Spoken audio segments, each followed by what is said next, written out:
Own, move, anchor. I start with these three words because they're simple and because I keep coming back to them when life and work get heavy. Here's what they mean to me. Own your mind means putting in the time to handle stress better, learning how your mind reacts under pressure, becoming more mindful, getting better at controlling emotions instead of letting them control you. Doesn't mean calm all the time. It means awareness, right? It means noticing when stress, fear, frustration is starting to drive decisions. Solid research behind this. Studies from Harvard, UCLA show that mindfulness and emotional regulation practices reduce stress, reactivity, and improve decision making. In real terms, you think clearer and you react less when things get tense. Move your body means exactly what it says, move. Movement has been medicine for me physically and mentally. Regular exercise is tied to lower anxiety and depression, better sleep, sharper focus, long-term health. The CDC and multiple long-term studies bet up. When you move consistently, your body and brain handle stress better, period. Anchor your spirit. It's about believing in something bigger than yourself, so you don't put the whole world on your shoulders all the time. When everything depends on you, decisions get heavier, really, than they need to be. Research around meaning, purpose, and spirituality, particularly from Viktor Frankl's work to modern resilience studies, show that people with a strong sense of meaning experience less burnout and greater resilience. That's how I think about Own, Move, Anchor.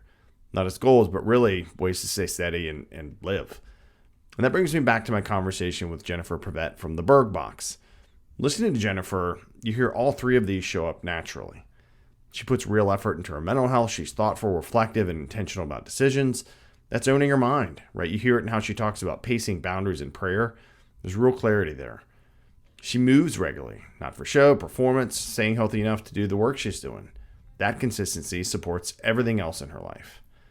And she has a strong anchor. Her faith shows up in how she treats people, how she thinks about growth, and how she makes decisions.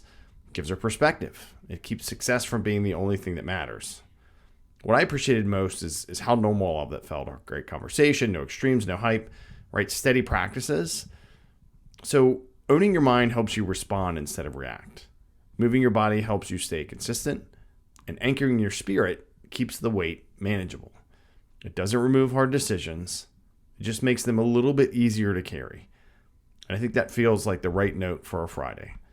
Go to peopleprocessprogress.com for more. To watch and listen to the full episode and discussion with Jennifer Prevette of the Burg Box, go to the Burg Box, TheBurgBox.com, and follow her on Instagram. Get a box, get a piece of Blacksburg, get some of that cool local fare. If you visit the New River Valley, go on a hike like we talk about. It's beautiful down here. Thanks so much for listening and watching on YouTube. We're over 950,000 views now, which is pretty awesome. Really appreciate every click, every like, every share, every comment. Stay safe out there, everybody. Wash your hands, and Godspeed.